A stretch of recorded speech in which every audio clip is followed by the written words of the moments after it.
Welcome to Beacon Pines. For many years, this valley had been a small mining outpost.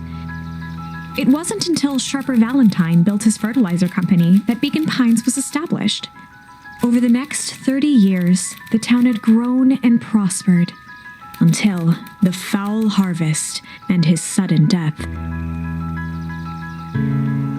In the 6 years since, everyone was simply trying to get by.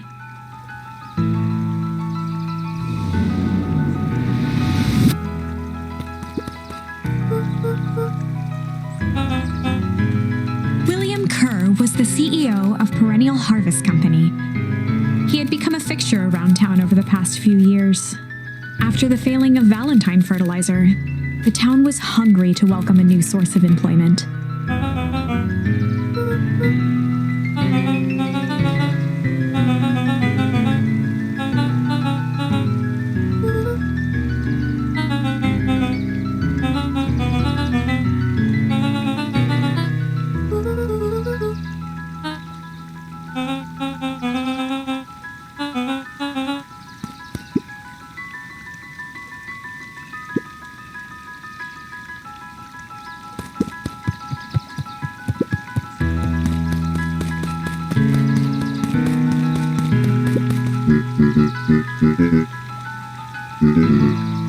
Mayor Augustus Valentine was not busy.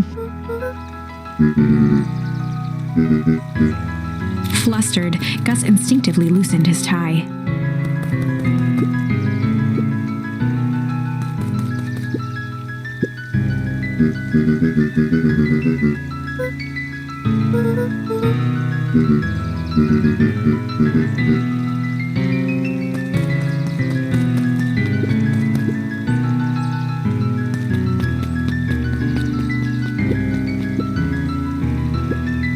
Mr. Sinclair continued snoring and lifted one eyelid just enough to see who it was, a tactic he often used to avoid undesirable conversation.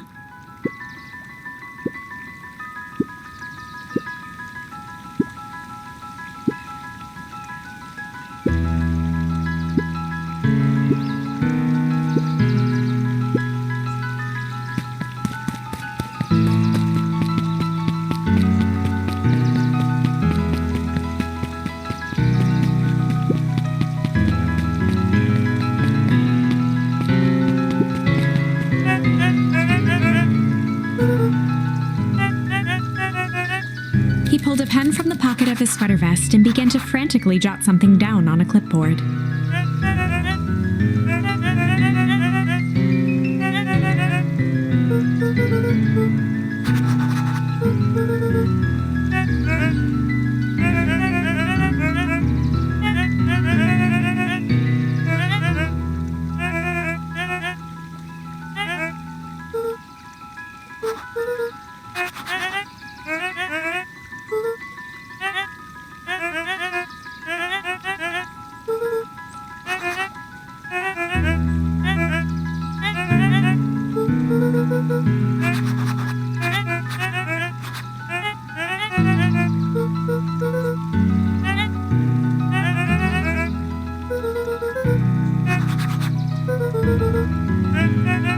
Pete stopped scribbling and glanced up from the clipboard.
Luka saw his dad's chair by the pond, it reminded him of the days they'd pack up a couple of sandwiches and fish until sundown.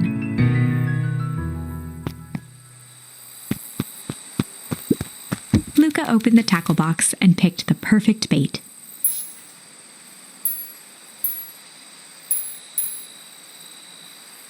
Luka gently baited a feather onto the hook, good for skimming the surface.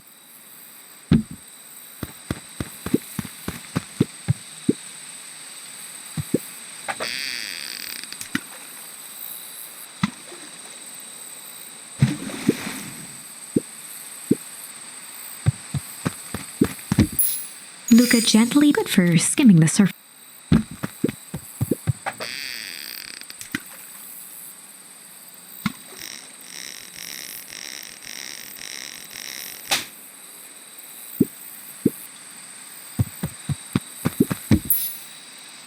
Luka tied a shoe. What fish could resist a nice shoe?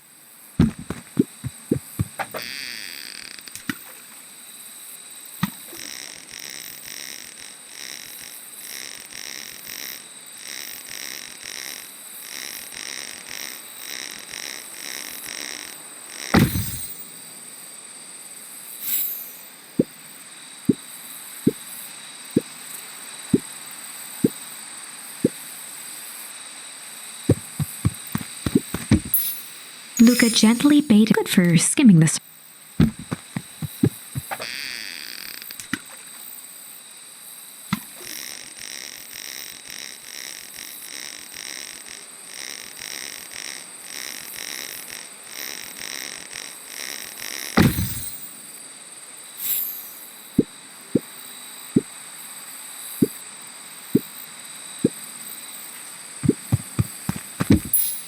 Luka gently baited, good for skimming.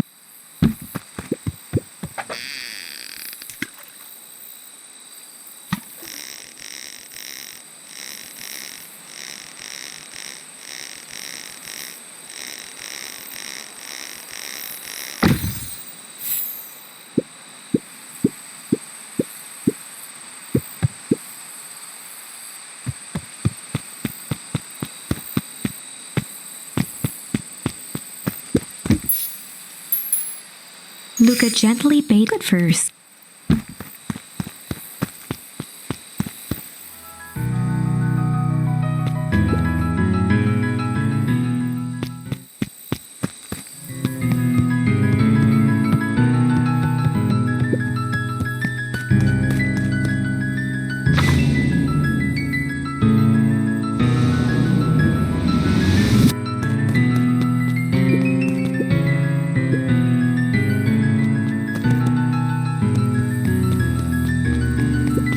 The boys had a good thing going.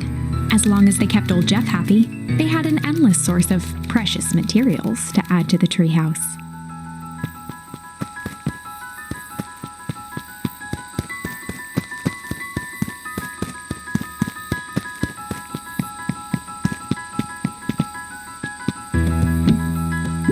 After Luka's father had passed, Rollo became obsessed with them building their own Hank atomic star scraper. It was some time before Luka realized it was Rollo's way of keeping him occupied.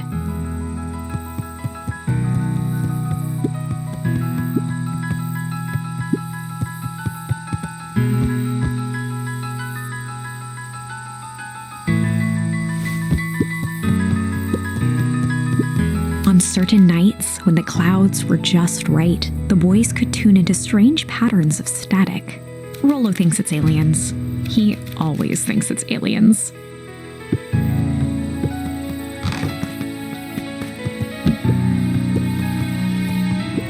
Luka's winter coat decommissioned for the summer. With the cold holding out longer than usual, he reconsidered its usefulness.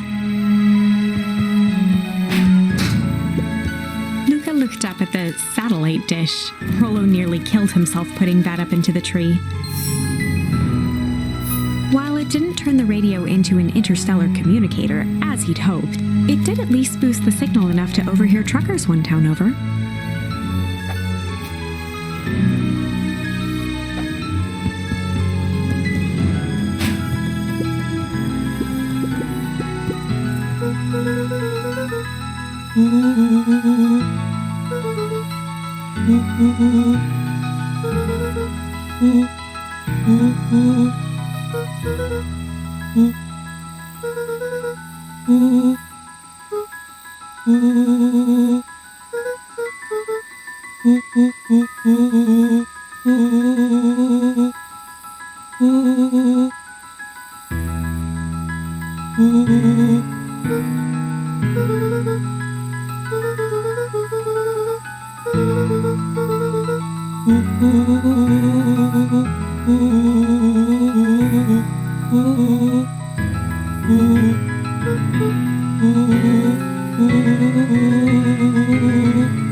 Luka tied a small magnet to the line, fishing with the law of attraction.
Luka could see the morning regulars nestled in their booths at the early bean.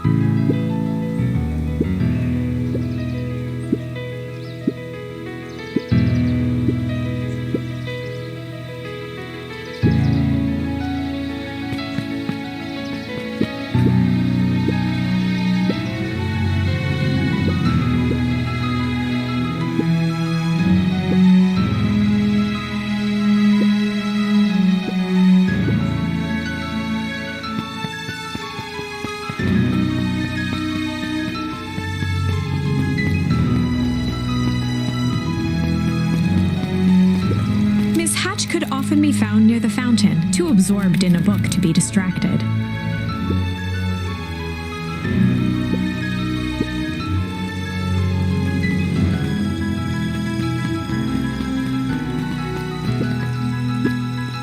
Holden Wilder ran the local paper of record, the Beacon.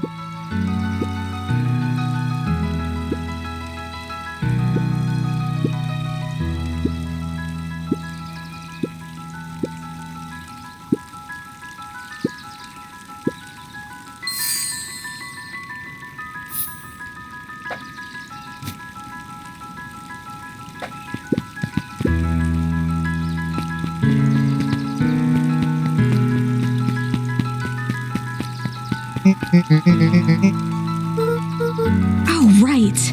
Rendezvous with Roxy. This is an important turning point. The first time where your charms will change the course of fate. And currently, we only have one suitable charm at our disposal. Have no fear, we can always return later using the Chronicle once we find more charms. Well, now I'm just rambling. Where were we?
Rollo froze as Roxy took a step toward him, cracking her knuckles. Luka knew he had one chance to save his friend from being dragged home.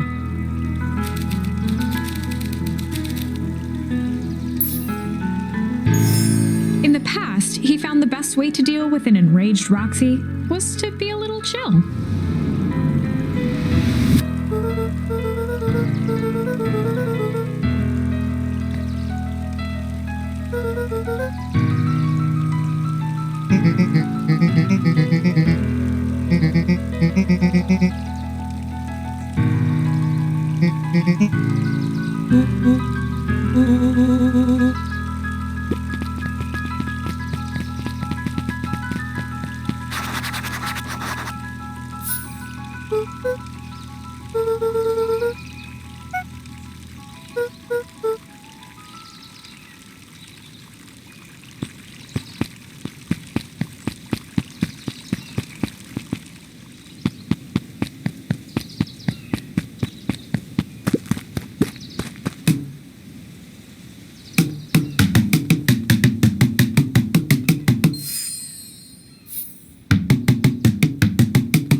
Dawn had dreams of becoming a big-time reporter.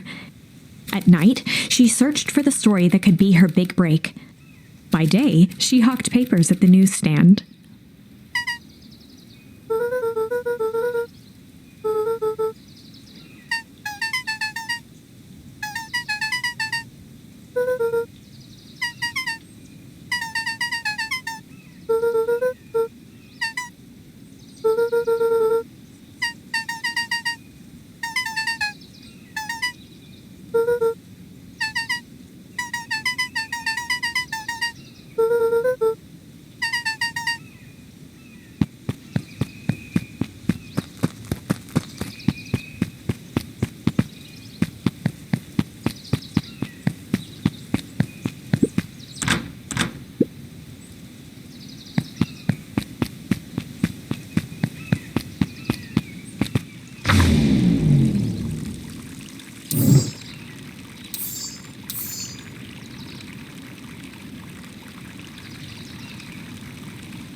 A bit much, if you ask me.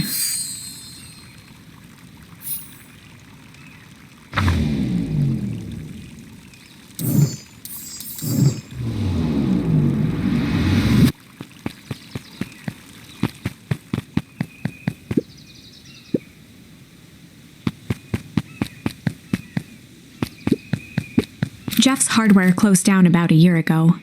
The effects of the foul harvest stretched wide. When there are no crops in the field, tractors don't need fixing. Luka knew that if he gave up now, he'd never hear the end of it from Rollo.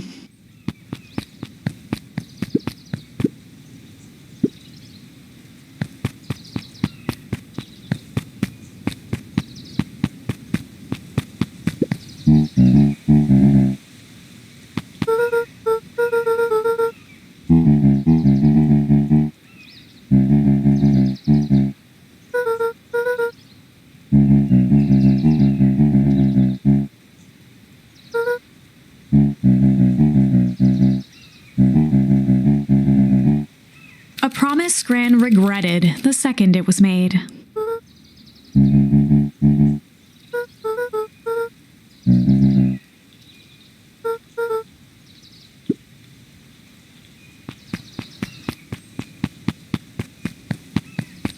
The phone booth was brand new, part of Perennial Harvest's Beacon Pines Reborn initiative. It didn't see much.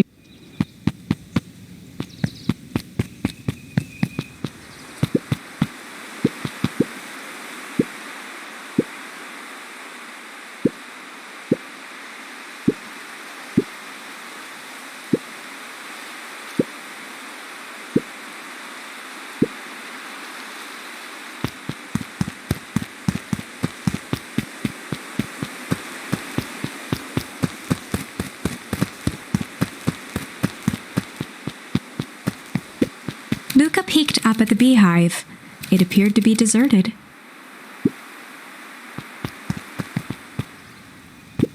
After the foul harvest destroyed their wealth and reputation, the Valentines shuttered off their estate from the rest of town.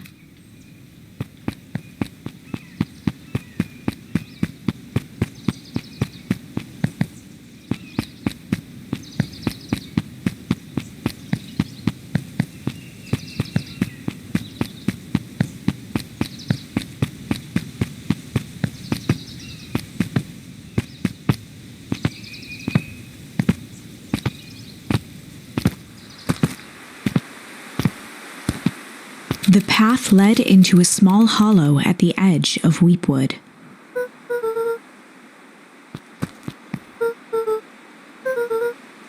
The fence thrummed with a gentle electric buzz. Luka often asked himself what Rollo would do, so that he could rule out that option.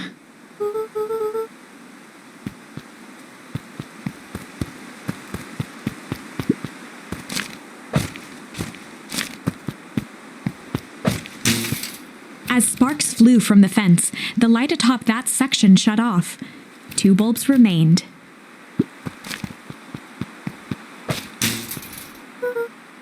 One more to go.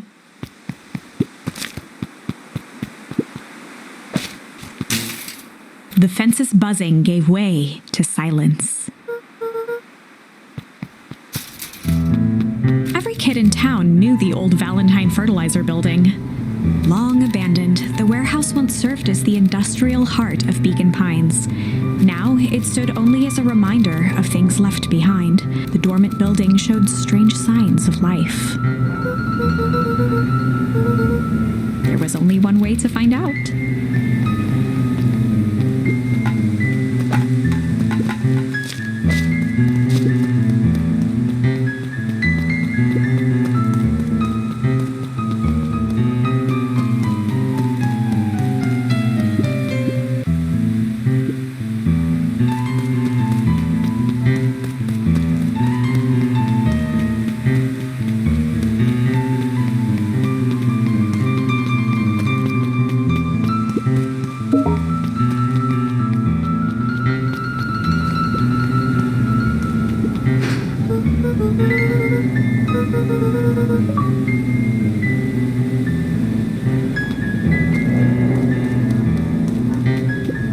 The hose emitted a subtle sound. It was actively draining some kind of liquid.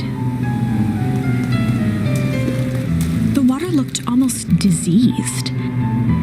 It flowed slowly into the woods.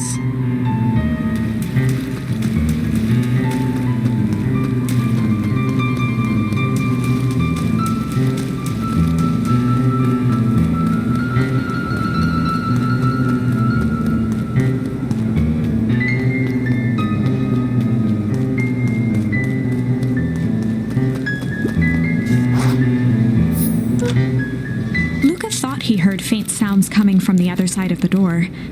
He pressed his ear against the cold metal to hear better. The sound of footsteps grew louder.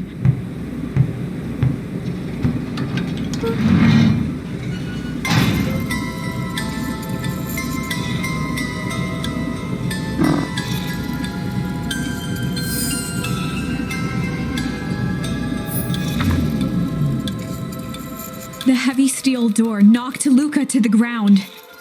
Disoriented, he looked up to see an imposing figure silhouetted in a green glow. It lunged toward him. He tried to scramble away, but felt a gloved hand latch onto his ankle. Luka watched his fingernails leave trails in the dirt as the hand slowly dragged him back through the door, into the lab, into the green light.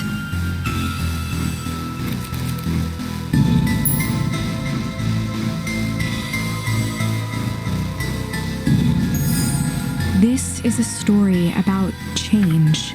It was far from the sort of change Luka imagined for himself. But change is, after all, a dangerous animal. The end? I probably should have warned you about this. There are many paths that our story can take. Most will end in tragedy, but don't let that discourage you. We will find the ending that this story deserves. I just know it. From here on out, a charm will have a check mark when it's been used to its full potential at a given turning point. Now, let's try something different.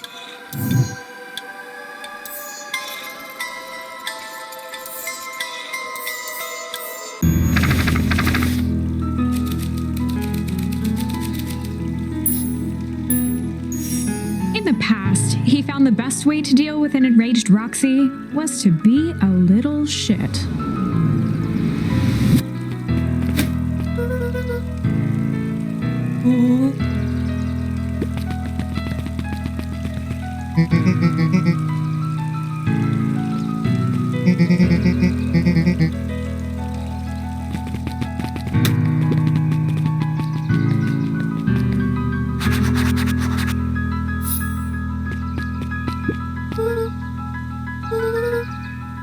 Valentine, current ward of and future successor to the Valentine fortune, huffed as he brushed off his pants.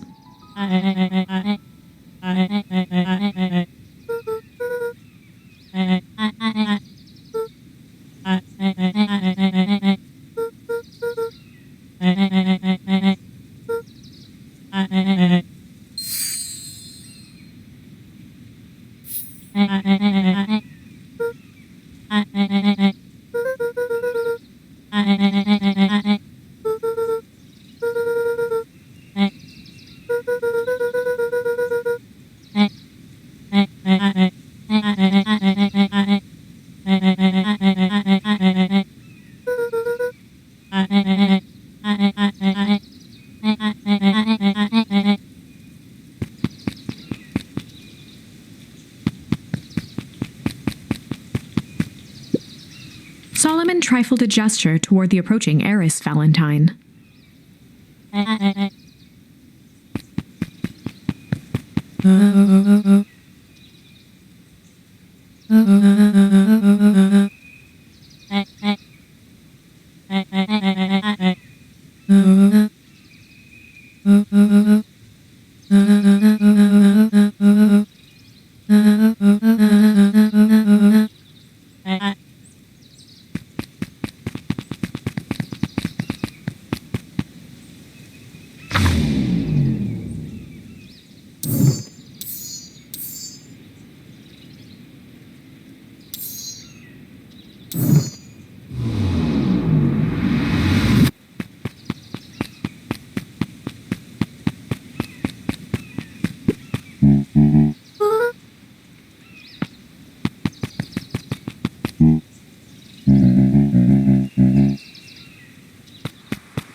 As the glowing windows of the old warehouse came into view, Rollo began to bounce excitedly.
The boy sat petrified under the weight of the bag.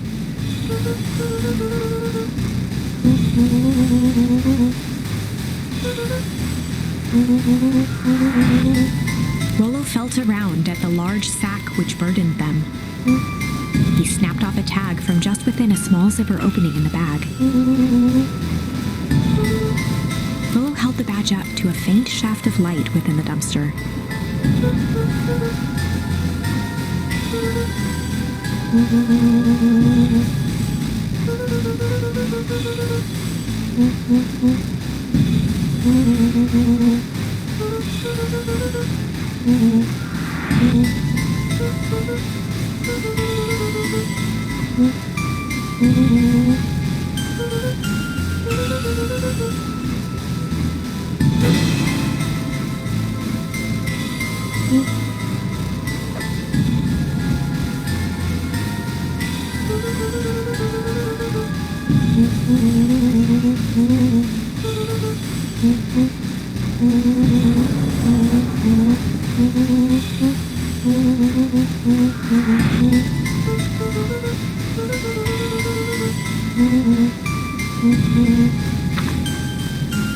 Luka sat in the dark, tracking the sound of Rollo's footsteps as he ran.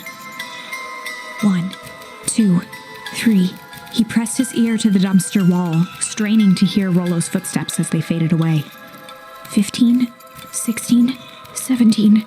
He tried not to think about the contents of the dumpster as he counted. 35, 36, 37. The thick stench made it hard to breathe. Screw it, that's long enough. Luka carefully lifted the lid and peered out. Nothing. No sign of Rollo. No sign of the man in the yellow suit. Time to haul ass! Luka clambered from the dumpster, stumbling to his knees. He was up like a shot and running, sprinting toward home as fast as he could. Beacon Pines flew by, blurred by the tears that welled up in his eyes. He wouldn't remember getting home at all that night. Throwing his front door open, storming up the stairs to his room and surrendering to sleep almost as abruptly as he hit his pillow. Chapter 3.